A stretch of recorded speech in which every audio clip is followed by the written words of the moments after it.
ముందుగా ఈ మద్యం కేసుకు సంబంధించి మాట్లాడదాం. ఆ తర్వాత మద్యం కేసు, సోషల్ మీడియా కేసు మాట్లాడి మిగతా ఇష్యూస్కి వెళ్దాం. సుగాలి ప్రీతి కేసు అది. సోషల్ మీడియా అంశానికి సంబంధించి రాష్ట్ర ప్రభుత్వం ఎందుకు ఇంత సీరియస్గా ఆలోచన చేయాల్సిన అవసరం వచ్చింది? దేశంలో భారత ప్రభుత్వం కూడా అటువంటి ప్రయత్నం చేసి చేతులు కాల్చుకొని సైలెంట్గా కూర్చుంది. సోషల్ మీడియా పైన ఉక్కుపాదం మోపాలనే ఆలోచన ప్రభుత్వానికి రావడం వెనక రీజన్ ఏంటి? ఏ రకంగా కంట్రోల్ చేయగలదు ప్రభుత్వం? ఈ డెసిషన్ తీసుకోవడం వెనక రీజన్ మీకేం కనపడుతుంది సార్? 2021 సంవత్సరంలో తెలుగుదేశం పార్టీ హైకోర్టులో ఒక 3-4 ప్రజా ప్రయోజన వాద్యాలు వేసింది సార్. 21లో I think public interest litigation number 170 of 2021, 172 of 2021 సిమ్స్. సార్ ఏంటి పబ్లిక్ ఇంట్రెస్ట్ లిటిగేషన్స్ అంటే, ప్రభుత్వ అధికారికంగా గవర్నమెంట్ జీవోలు ఇచ్చేటువంటి వెబ్సైట్లో కాన్ఫిడెన్షియల్ అనేటువంటి పదాలు రాకూడదు. ఈ జీవోలు ఇలా confidential right to information act అనేది 2005లో వచ్చిన తర్వాత ఇక కాన్ఫిడెన్షియల్ జీవోలు అనేదే ఉండకూడదు. Because everything should be transparent. So confidential జీవోలు అనేవి ఉండకూడదు అనేది సుప్రీంకోర్టు మ్యాండేటు అండ్ చట్టం యొక్క మ్యాండేటు. రాష్ట్ర ప్రభుత్వం ఈ కాన్ఫిడెన్షియల్ జీవోలు ఇష్యూ చేయకూడదని మన తెలుగుదేశం ఇప్పుడున్నటువంటి కూటమి ప్రభుత్వం తరపున పబ్లిక్ ఇంట్రెస్ట్ లిటిగేషన్స్ ఫైల్ అయ్యాయి. ఈ పబ్లిక్ ఇంట్రెస్ట్ లిటిగేషన్స్ ఫైల్ అయిన సందర్భంలో చాలా పబ్లిక్ ఇంట్రెస్ట్ లిటిగేషన్స్ మీద చాలా ఎక్స్టెన్సివ్ డిస్కషన్ జరిగింది, డిబేట్లు జరిగింది. తెలుగుదేశం మీడియా చాలా మీడియాలో కూర్చొని మాట్లాడాం. సార్ ఇప్పుడు నేను పంపించినటువంటి క్లిప్పింగ్స్ ఆల్మోస్ట్ ఆల్ రమారవి ఈ 15 నుంచి 20 రోజులు ఈ 1 మంత్ కాలంలో 170 కాన్ఫిడెన్షియల్ జీవోలు, అంటే రమారమి 1500 జీవోలు ఇష్యూ చేస్తే అందులో 200 చిల్లర పైగా కాన్ఫిడెన్షియల్ జీవోలు ఇష్యూ చేశారు. ఇప్పుడు నేను పంపించినవన్నీ కూడా నిన్న మొన్న ఈ 4-5 రోజుల్లో కాన్ఫిడెన్షియల్ అని పెట్టి ఇష్యూ చేసినటువంటి జీవోలు ఇవన్నీ. ప్రభుత్వ అధికారిక వెబ్సైట్లో కాన్ఫిడెన్షియల్ జీవోలని ఎందుకు ఇష్యూ చేశారు? నెంబర్ 1, కాన్ఫిడెన్షియల్ జీవోలు అంటే మీ ఉద్దేశం కంపెనీలకి భూములు ఇస్తున్నాం కాబట్టి, లులు కంపెనీకి భూమి ఇస్తున్నాం కాబట్టి, కాగ్నిజెంట్కి భూమి ఇస్తున్నాం కాబట్టి, మీ బినామీ కంపెనీలకు భూమి ఇస్తున్నాం కాబట్టి, వర్సా కంపెనీ లాంటి దానికి భూమి ఇస్తున్నాం కాబట్టి ఆ జీవోలు డౌన్లోడ్ చేసుకుని హైకోర్టులో వేస్తున్నాం కాబట్టి ఇవన్నీ కాన్ఫిడెన్షియల్ జీవోలుగా పెట్టారా? లేకపోతే ఈ కాన్ఫిడెన్షియల్ జీవోల్లో నారా లోకేష్ బినామీ కంపెనీలకు కానీ, పవన్ కళ్యాణ్ బినామీ కంపెనీలకు కానీ, చంద్రబాబు నాయుడు బినామీ కంపెనీలకు కానీ, లేకపోతే హెరిటేజ్ బినామీ కంపెనీలకు కానీ ఏమైనా ల్యాండ్లు ఇచ్చి, డబ్బులు ఇచ్చి, ఇన్సెంటివ్లు ఇచ్చి కాన్ఫిడెన్షియల్లో పెట్టారా? I don't know. People should know. ఈ 200 జీవోలు కాన్ఫిడెన్షియల్ జీవోలు ఏంటి? ఎందుకు ప్రభుత్వ అధికారిక వెబ్సైట్లో కాన్ఫిడెన్షియల్ అనే పదం వాడాల్సి వస్తుంది? ఇంతకుముందు మీరు గత ప్రభుత్వంలో కాన్ఫిడెన్షియల్ జీవోలు ఇష్యూ చేసినప్పుడు హైకోర్టుకు వెళ్ళి రచ్చ చేసి మీడియాలో పెట్టి చేసిన మీరు ఈరోజు కాన్ఫిడెన్షియల్ జీవోలు ఇష్యూ చేయటంలో అర్థం ఏంటి? What indication you are giving to the public? What is the purpose as for you? Sir నేను కాన్ఫిడెన్షియల్ అని చెప్పిన తర్వాత నేను దాన్ని ఏ విధంగా అయినా ఊహించుకుంటా. ఎందుకు? GO is not a public. నేను ఒక కామన్ ప్రుడెంట్ మ్యాన్గా నేను ఏదైనా ఊహించుకుంటా. ఏమో నారా లోకేష్ బినామీ కంపెనీకి ఒక 100 ఎకరాల పొలం ఇచ్చేసి దాని కాన్ఫిడెన్షియల్ జీవోలో పెట్టేశారేమో. లేకపోతే వాళ్ళకి ఒక 1000 కోట్ల రూపాయల ఇన్సెంటివ్, 1000 కోట్ల రూపాయల ఇన్సెంటివ్ నారా లోకేష్ కి సంబంధించినటువంటి సూట్ కేస్ కంపెనీలకి, చంద్రబాబు నాయుడు సంబంధించిన సూట్ కేస్ కంపెనీలకో, లేకపోతే పవన్ కళ్యాణ్కి సంబంధించిన సూట్ కేస్ కంపెనీలకో, లేకపోతే ఎంపీ మచిలీపట్నం ఎంపీకి సంబంధించినటువంటి సూట్ కేస్ కంపెనీలకో, లేకపోతే పులుసు పార్థసారథి కంపెనీలకు సంబంధించినటువంటి కంపెనీలకో ల్యాండ్లు ఇచ్చి ఆ ల్యాండ్లని మీరు కాన్ఫిడెన్షియల్లో పెట్టుండొచ్చు. నాకు తెలియదు కదా. అధికారిక ఉత్తర్వులు, అధికారిక గవర్నమెంట్గా ఉత్తర్వులు కాన్ఫిడెన్షియల్ జీవోలు అనేది ఎక్కడ అసలు ఏ చట్టం పరిమితి, ఏ చట్టం మీకు పరిమితి ఇచ్చింది కాన్ఫిడెన్షియల్ జీవోలు పెట్టమని? నేషనల్ సెక్యూరిటీకి సంబంధించిన అంశం అయితేనే కాన్ఫిడెన్షియల్గా ఉంచాలి. దేశ భద్రతకు సంబంధించినటువంటి అంశంలో అయితేనే కాన్ఫిడెన్షియల్గా ఉంచాలి. ఫైనాన్షియల్ ఎమర్జెన్సీ అంశాల్లోనైతేనే కాన్ఫిడెన్షియల్గా ఉంచాలి.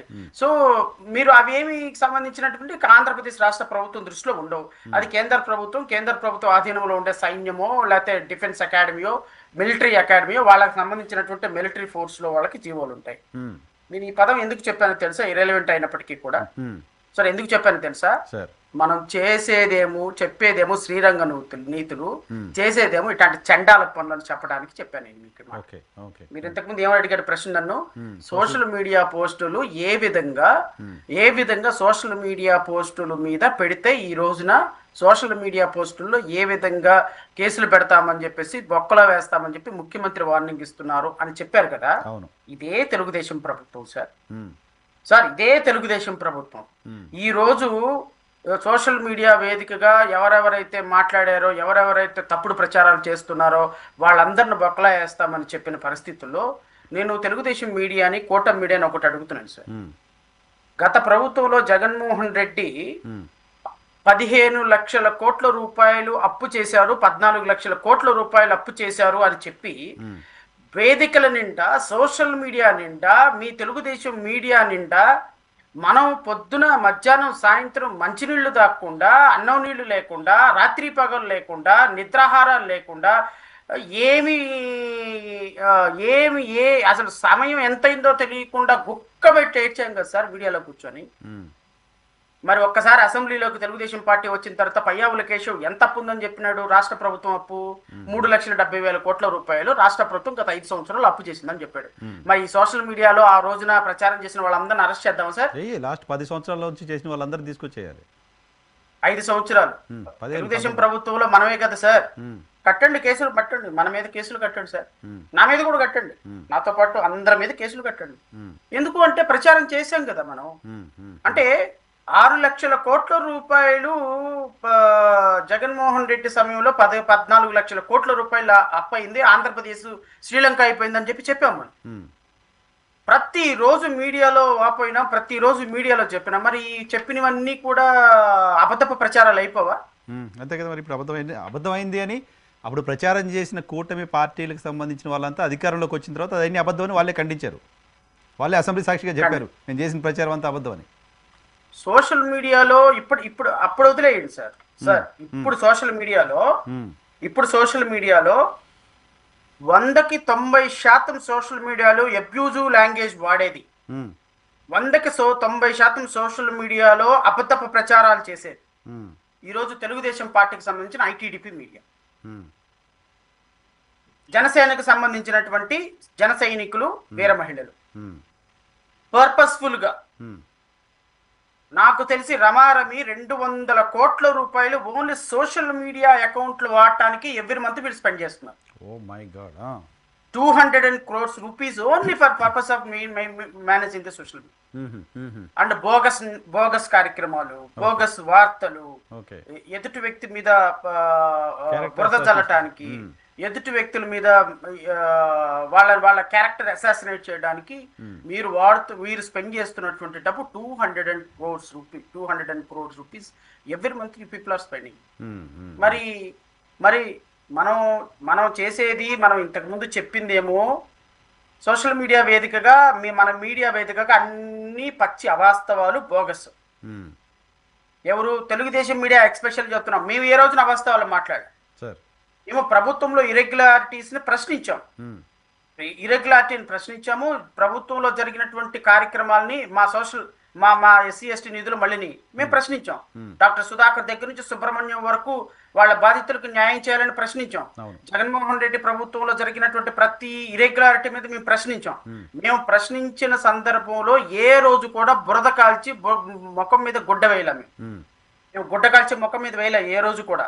మేము వాస్తవ రూపాలు, జీవోల రూపంలో ఇప్పుడు జగన్మోహన్ రెడ్డి ఒక 40 మంది ఎమ్మెల్యేల మీద కేసులు విత్డ్రా చేసుకున్నారు, దాన్ని ప్రశ్నించాం, అట్లా విత్డ్రా చేసుకోకూడదయా అని. సో ఈ విధంగా రకరకాల అంశాల మీద మేము పోరాటం చేశాం. కానీ మీరు సోషల్ మీడియా వేదికగా తెలుగుదేశం పార్టీ ఐటీడీపీ మీడియా హవాగా నడుస్తూ ఈ రోజున కొన్ని వేల మంది క్యారెక్టర్స్ని అసాసినేట్ చేస్తూ ఈ రోజు సోషల్ మీడియా వేదికగా తప్పుడు వార్తలని, అసత్య ప్రచారాలని సత్యాలుగా మార్చడానికి చేసే ప్రయత్నంలో చేసేటువంటి మీ మీడియాని ముందు నియంత్రిస్తే అసలు ఈ చట్టాలు చేయాల్సిన అవసరమే